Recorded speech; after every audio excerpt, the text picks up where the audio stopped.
It is 1 a.m. and it is late.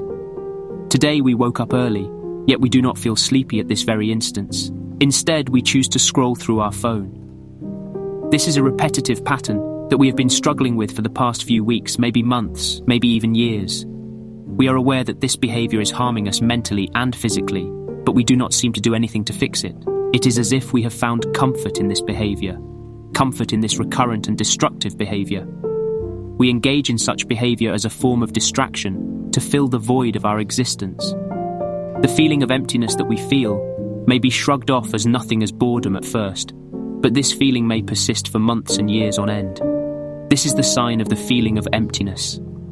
Feeling empty can sometimes manifest as a sense of loneliness, confusion about your life and goals, or lack of motivation to pursue anything in life. The harder they try to rid themselves of this feeling of emptiness, the worse they feel afterward. So, what are the reasons behind such emptiness in life, and why so many people are experiencing the same thing? Unless suffering is the direct and immediate object of life, our existence must entirely fail of its aim. This is what a 19th century philosopher Arthur Schopenhauer has to say about suffering, in his work On Sufferings of the World. What he meant is that the rule of life is suffering, not an exception. Hence, everyone must feel the suffering regarding one's existence as it is the way of life. Arthur Schopenhauer was one of the most prominent atheist and pessimist philosophers in the history of Western philosophy. In his work, The World as Will and Representation, he concluded that the emotional, physical and sexual desire of humans is what leads to suffering, as those can never truly be fulfilled.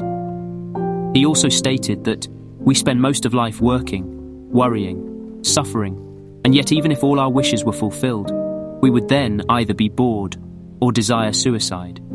As we aged, we have come to recognize the emptiness of life. So we try to fill those voids through prestige, personal praise, wealth, intellectual pleasure, or any form of external validation. However, these forms of pleasure are accompanied by our increased desire for it. Hence, we are susceptible to boredom and emptiness, as we could never truly have enough, as we are stuck in this perpetual cycle of wants.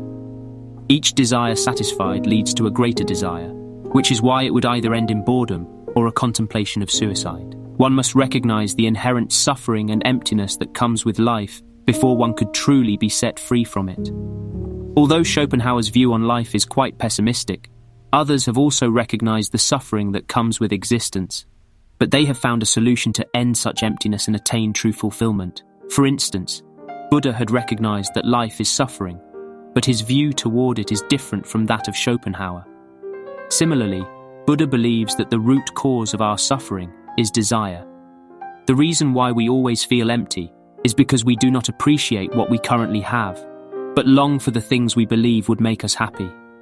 Whether that be a perfect partner, or more wealth, or a promotion, or more prestige. All these worldly things are what chained us down. The things we own become the things that own us instead. The endless lust for more is what drives our feeling of emptiness. So, Buddha said, in order to attain true fulfillment, we must rid ourselves of desires. The true joy of living comes from the mundane and not material wealth. A man who desires more will never attain true happiness and fulfillment, as he will continue to pursue more and more until he dies.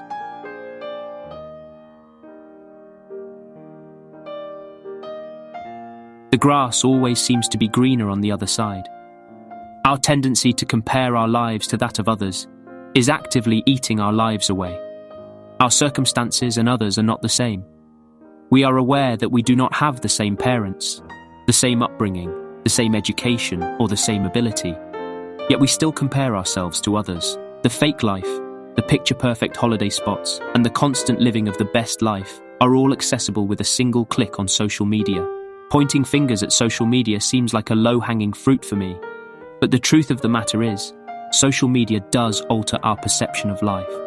It fuels our desire to want to be somebody else, while rejecting our own unique features that make us. Our desire to be somebody else is so prevalent that it is not limited to such wishing to waking up in somebody else's body, but to have an entirely new personality. I could go on all day arguing why social media is bad for our mental health, and how it is fueling our feeling of emptiness, but that is an area that the majority of us already know. We are well aware of how social media distorts our view of the world and how it breeds the feeling of inferiority within us, and for lack of a better word, is eating us inside out. One must be very cautious when using social media, as what is being portrayed there is not necessarily a reflection of reality, but an illusion that others have crafted. Wealth, fame, and love are the three pillars of the definition of happiness, according to conventional society's definition. Only by attaining those three can we truly be happy. So we too subscribe to such a broken definition of a happy life. Truth is, having a framework to follow is beneficial to us to a certain degree. Aimlessly walking without a purpose or a goal to walk toward will lead to us being lost. But blindly buying into the definition of happiness by society may lead to anxiety or depression, as those three are immeasurable. By that I mean, at what level of income or fortune is defined as successful or will truly bring us fulfillment? The same goes for fame and love. Is there an arbitrary cut-off point that constitutes success or failure? So, to truly detach ourselves from the convention, we must define our own happiness. What makes others happy or successful does not necessarily mean that we too must attain what they had attained to be labelled as happy or successful. One must reject the dogma that was instilled in us through self-exploration, so as to not fall into the pit of despair we called emptiness. Capitalists are aware of our desire to fill the void of our existence through the display of wealth and prestige, so they shove us with products and services to consume. Unnecessary items for our survival are being marketed by corporations as something that will bring us happiness. However, it is far from the truth. We are merely a participant in this endless cycle of consumption, and these display of wealth act merely as a temporary band-aid to the bigger problem. This ties back to societal views on success. We are being brainwashed to chase the next big things. After one item is purchased, there will always be another one waiting. So when does it all end?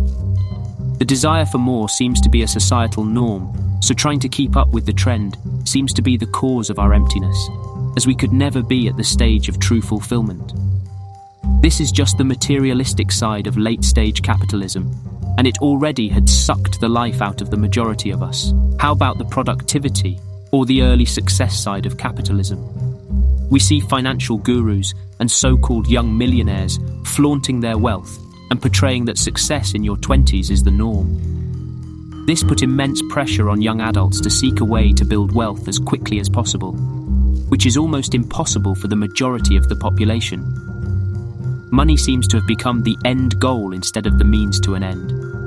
The purpose of life have revolved around the making of money, instead of using money to build a happy life. It is no wonder why many of us feel empty, as we are brainwashed into believing that money is the end goal of life, and one must attain as much as possible in their 20s before they could live a happy life.